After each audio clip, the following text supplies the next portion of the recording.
Action. వృశ్చిక రాశి ఫలితాలు. విశాఖ 4వ పాదము, అనురాధ 1, 2, 3, 4 పాదములు, జ్యేష్ఠ 1, 2, 3, 4 పాదములలో జన్మించిన వారు వృశ్చిక రాశికి చెందును. ఆదాయం 08, వ్యయం 14, రాజపూజ్యం 04, అవమానం 05. శ్రీ హేవళంబి నామ సంవత్సరంలో వృశ్చిక రాశి వారు మిశ్రమ ఫలితాలను పొందును. ఆశించినంత లాభములు కనిపించవు. సామాన్య పరిస్థితి ఏర్పడును. జ్ఞాతుల వలన పీడ, బంధువులతో కలహం, చోరబాధ, విదేశీ ప్రయత్నములకు ఆటంకములు, వివాహములు తప్పిపోవుట, కలత్ర మూలక వివాదములు ఏర్పడును. వృత్తి జీవనం మరియు వ్యాపార రంగంలోని వారికి మధ్యమ ఫలితాలు.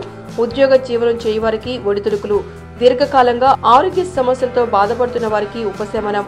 వ్యవసాయ రంగం వారికి మంచిది. రాజకీయ రంగం వారికి మిశ్రమ ఫలాలు. ధన వ్యయం, సంతాన సంబంధ ప్రయత్నములు లాభించును. ఈ సంవత్సరంలో వృశ్చిక రాశి వారికి గురువు 12 సెప్టెంబర్ 2017 వరకు విశేషమైన ధనదాయమును కలిగించును. చక్కటి అనుకూలమైన ఫలితాలను ఏర్పరచును. సత్కార్యములను చేయును. 12 సెప్టెంబర్ 2017 తదుపరి మిశ్రమ ఫలితాలను కలిగించును. ప్రభుత్వం వలన, రుణముల వలన బాధ, నరముల సంబంధిత ఆరోగ్య సమస్యలు ఏర్పడును.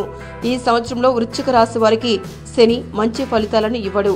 ధన వ్యయమును, నేత్ర సంబంధ సమస్యలను, సంతాన వ్యతిరేకతను ఏర్పరచును. ప్రతి విషయంలోనూ ఆటంకములను, కష్టపడాల్సిన పరిస్థితులను ఏర్పరచును. ఏళ్నాటి శని ధ్యాస కూడా ఉండటం వలన శని ప్రభావం తీవ్రంగా ఉండును. శనికి శాంతి జపములు జరపవలను. శ్రీ హేవళంబి నామ సంవత్సరంలో సంవత్సరమంతా రాహు అనుకూలమైన ఫలితాలనే కలిగించును. గృహ సంబంధమైన ప్రయత్నములకు బలం చేకూరును. కేతువు కూడా మంచి ఫలితాలనే కలిగించును. మీకు ఈ వీడియో నచ్చితే ఒక లైక్ కొట్టండి, లేకపోతే కామెంట్ చేయండి. బట్ సబ్స్క్రైబ్ చేయడం మర్చిపోకండి.